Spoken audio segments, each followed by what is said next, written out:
Benoît XVI lance un nouvel appel pour la sauvegarde de l'environnement. Le pape recevait jeudi matin les nouveaux ambassadeurs du Danemark, de l'Ouganda, du Soudan, du Kenya, du Kazakhstan, du Bangladesh, de Finlande et de Lettonie, venus lui présenter leurs lettres de créance. Le problème de l'environnement doit être abordé à l'échelle internationale, a rappelé Benoît XVI, soulignant la nécessité de poser des limites à l'exploitation des ressources et à rechercher de nouveaux modèles de développement. Le pape a d'autre part réaffirmé le rôle que peut jouer chaque religion dans la promotion de la paix, car, a-t-il ajouté, reconnaître que Dieu est le créateur de l'homme, de tous les hommes sans distinction, est à la base du respect réciproque. Le dialogue interreligieux contribue au développement d'un monde plus juste et plus humain, et le monde politique et économique est appelé à mettre l'homme toujours au premier plan. La religion, a conclu Benoît XVI, doit avoir sa juste place dans la vie de chaque nation. Formation, catéchèse, collaboration avec le monde orthodoxe, autant de sujets abordés par le pape devant les évêques de Biélorussie, reçus à l'issue de leur visite à Limina. Je vous invite à veiller attentivement à ce que les candidats au sacerdoce reçoivent une formation spirituelle et théologique solide et rigoureuse, a dit Benoît XVI, invitant les évêques au discernement. Le parcours de formation complet et qualifié, offert par l'Église biélorusse dans ses 2 séminaires pour le clergé diocésain et religieux, est une excellente occasion de promouvoir une activité pastorale commune. Le pape a souligné l'importance de promouvoir les ministères laïques et la collaboration avec le monde orthodoxe et le gouvernement.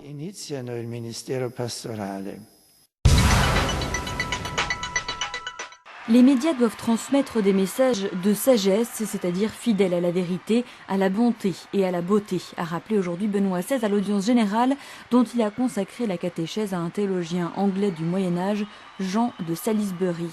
Évoquant ses écrits sur la vérité objective et immuable qui est en Dieu, une vérité accessible à la raison humaine et qui concerne l'agir pratique et social, le pape en a souligné la grande actualité. Ce théologien anglais nous rappellerait aujourd'hui que seules les lois qui protègent le caractère sacré de la vie humaine et rejettent l'avortement, l'euthanasie et certaines manipulations génétiques désinvoltes sont conformes à la loi naturelle et à l'équité, des lois qui respectent la dignité du mariage entre un homme et une femme, qui s'inspire d'une correcte laïcité de l'État et qui vise enfin la subsidiarité et la solidarité au niveau national et international. Sans cela, la dictature du relativisme finirait par s'instaurer, ne laissant comme ultime mesure que son propre moi et ses désirs.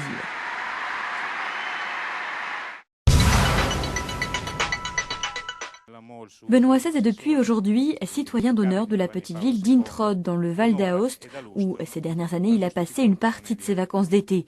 Par ce geste, a déclaré le maire d'Introd, la communauté locale veut manifester sa reconnaissance et les liens sincères noués avec les papes grâce à la présence de Jean-Paul II d'abord puis de Benoît XVI.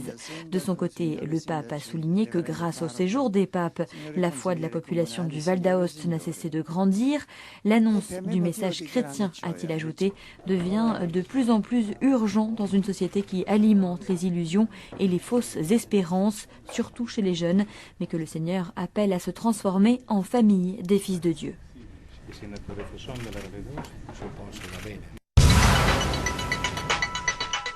Toute personne a le devoir de protéger l'environnement naturel pour construire un monde pacifique, réaffirme le pape dans son message pour la journée mondiale de la paix le 1er janvier 2010.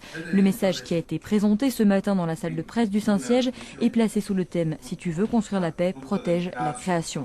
Benoît XVI souligne la nécessité de revoir les modèles de développement car le rythme actuel d'exploitation met sérieusement en danger la disponibilité des ressources naturelles et la dégradation de l'environnement est le résultat du manque de projets politiques et économiques à long terme. Il est nécessaire que les sociétés avancées soient disposées à favoriser des comportements plus sobres. En même temps, il convient de promouvoir la recherche d'énergie dont l'impact environnemental est moindre. Les sociétés en voie de développement doivent mettre en place des normes respectueuses de l'environnement.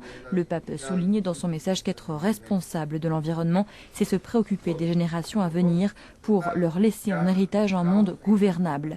Si nous prenons soin de la création, nous constatons que Dieu prend soin de nous, que la sauvegarde de la création est à la base de la construction d'un avenir meilleur.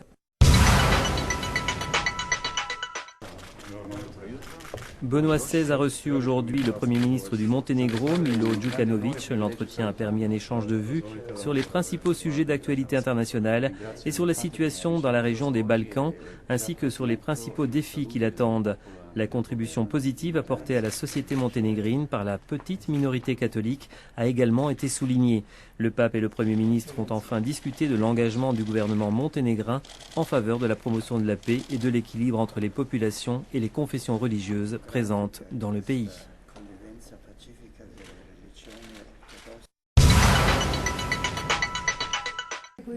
Face à la souffrance et au découragement, sachez que le Christ vous associe à sa croix car il veut adresser à travers vous une parole d'amour à ceux qui se sont égarés sur les chemins de la vie et, enfermés dans leur égoïsme, vivent dans le péché et loin de Dieu.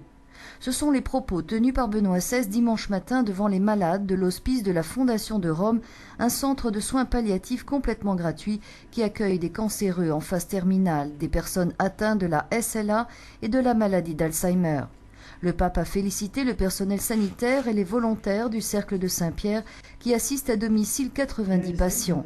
Dans une société de l'efficience qui tend souvent à marginaliser ces personnes considérées comme un fardeau, a ajouté le pape, celui qui a le sens de la dignité humaine sait qu'elle mérite d'être respectée et aidée par des gestes d'amour concrets. En ce temps de l'Avent, a-t-il conclu, nous pouvons voir dans la maladie une visite de Dieu qui, de manière mystérieuse, vient délivrer de la solitude et du non-sens et transformer la souffrance en un temps de rencontre avec lui, apporter l'espérance et le salut. Le Seigneur vient, il est ici à nos côtés.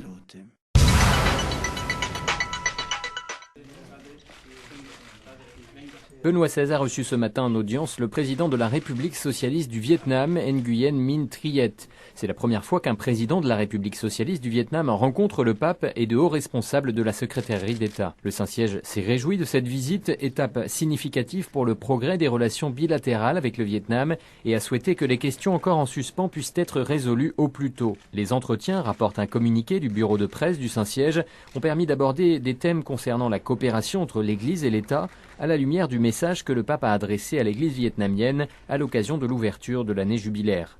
Il a également été question de la situation internationale et de l'engagement du Vietnam et du Saint-Siège dans le domaine multilatéral.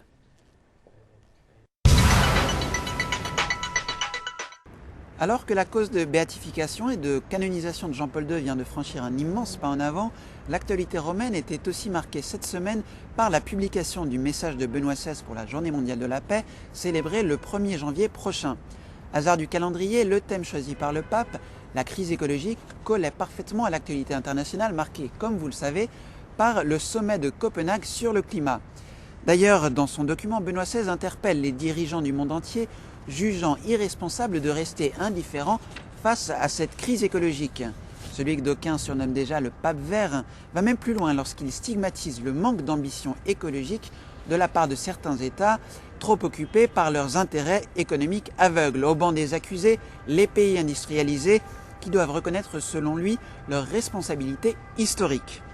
Au fond, selon Benoît XVI, les crises actuelles, qu'elles soient économiques, sociales, alimentaires ou encore écologiques, doivent demander une révision profonde du modèle de développement basé sur la sobriété, la solidarité et la responsabilité. Mais tous ces efforts resteront vains, nuance le pape, si l'on ne préserve pas cette écologie humaine à laquelle il est tant lié et qu'il avait maintes fois souligné dans son encyclique sociale Caritas in Veritate.